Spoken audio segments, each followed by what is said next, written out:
Inspiration. 92.3 FM. Welcome back to 92.3 Inspiration FM, is Transformation Moment on radio. I've got my guests from Business School Netherlands join us this evening. I have Mrs. Abiola J. Adewusi. Good evening to you, ma'am, and welcome to the program. Good evening, and thanks for having me. Mrs. Abiola J. Adewusi is the director of Medbarn Agency, a consulting firm with the sole aim of offering fertility support services to clinics and patients in third-party reproduction. She's experienced in medical sonography, recruiting donors, surrogates, counseling, and training. She recently launched a software app called Quiv to help track donors and surrogate cycles in Nigeria. Her experience in reproductive medicine spans over 18 years, having worked in many fertility institutions in Nigeria and the United States of America. She is currently the Secretary General of the Association of Fertility and Reproductive Health. She is a coordinator for the AFRH Training Committee and has hosted over 20 webinars for the benefit of AFRH members. She recently completed her MBA program at the prestigious Business School of Netherlands in 2021. She has an advanced diploma in Health, Safety and Environmental Management from the University of Lagos College of Medicine. She is an eligible member of the American Registry for Diagnostic Medicine Sonography and a member of the Association of Medical Ultrasound Practitioners of Nigeria, AMUPN, European Society of Human Reproduction, and American Society for Reproductive Medicine. One more time, it's good to have you here. Thank you. So let's get down to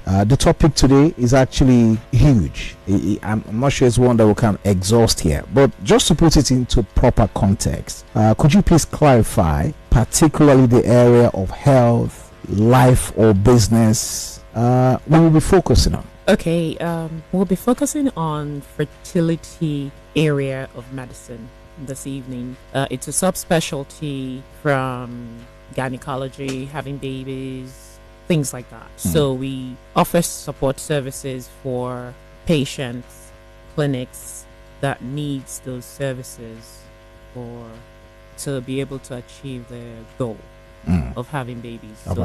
That's what we're talking about. So when I read your brief there, we saw intending parents, yes, egg donors, yes, gestational carriers, yes. Let us into all of this. Okay, so in the area of fertility, there is an area where patients require third-party reproductive treatment. And in that case, you will either need a donor egg, or donor sperm, or you will need a surrogate, a gestational carrier. And the people or the patients requiring to use a surrogate are called the intending parents. So they're going to be providing their egg and their sperm, put it together to become an embryo, and implanting it in the surrogate. So even though the patient is not the one carrying the pregnancy, they're still expectant. Yeah, they're still expectant because their embryo is being hosted by a surrogate. So if problems come out in the future, what kind of problem? Like maybe that's one of the needs that we're going to talk about later. That's not your child. That is their child. That's genetically their child. Yes. They were not just the carriers. The carrier is just a carrier. It's just a host. It's just someone entertaining a guest. And cannot come back in the future to lay claims. No. Really? Correct. Not that they just know where they live. Maybe 20 years later, even they show up at the door. It is not possible. Really? Yes, because it's the intending parents that are the rightful owners of the baby. So how do you bridge this gap between, the intending parents, egg donors, gestational carriers, so that the process is just seamless? Because I've just expressed some fears now. Yes, absolutely. And that's the reason why Medbarn stepped into the space, because while I was in the clinical setting for about 18 years or more, I realized that there's a big gap between the patient and the clinic, and nobody's there to ameliorate that gap. The clinicians are concentrating on treating the patient, okay? And the patient want a little bit more. They want someone that can babysit them, literally, be there for them. They can call 24/7, express their fears, express their worries, always there to empathize with them, kind of carry their emotions.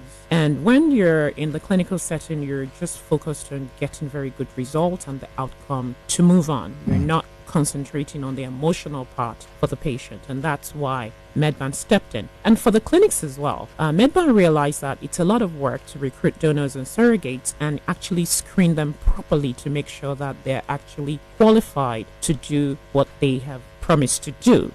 It is not everybody that qualifies to be a donor, and it's not everybody that qualifies to be a surrogate. And in order to take the hard work off of the clinics is the reason why Medbarn exists, so that we can do all the hard work and let them focus on giving patients, the care that they need clinically.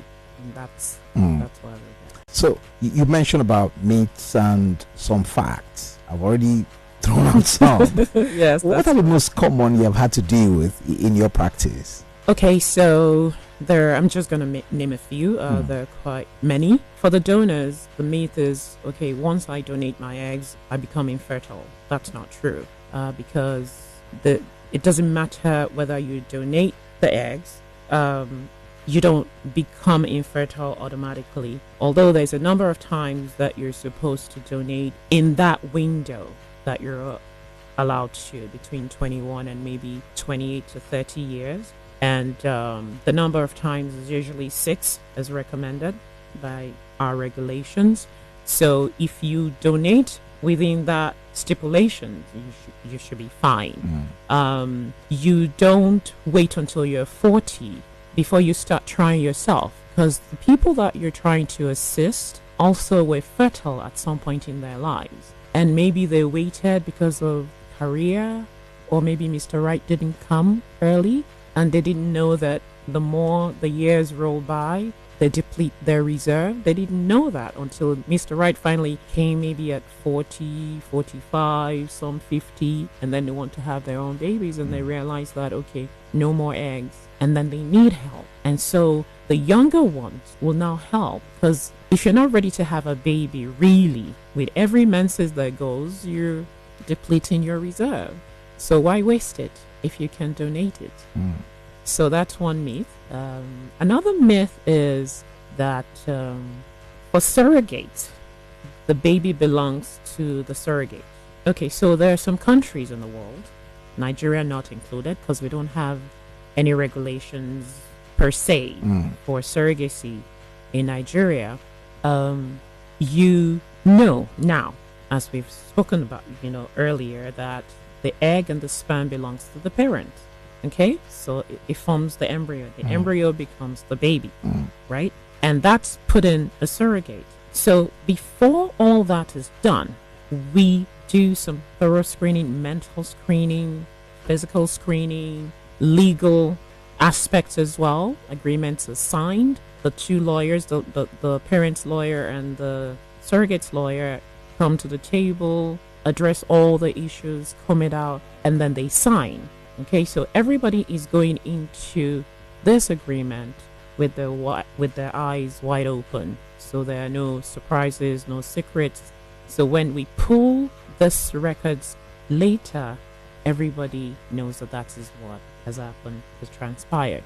Another myth that happens with the surrogate is that, most of the parents or the patients that subscribe to surrogacy just don't want to get pregnant because they don't want to have baby bump or stretch marks, or because they're rich, they don't want to push. It's not true. The primary reason why patients opt for surrogacy is because they have medical indications that prevent them from carrying this baby or babies by themselves. Every single patient that I've come across in my almost 20 years have always wanted to carry their babies by themselves, because that's an experience that they wish and love to have. So for them to actually come to that level of having someone else carry their babies for them, it takes a lot, for them. And in order for them to be able to have that parental experience, they opt for that option as a very last resort. So it's kind of like an emotional thing. It's not a by choice thing.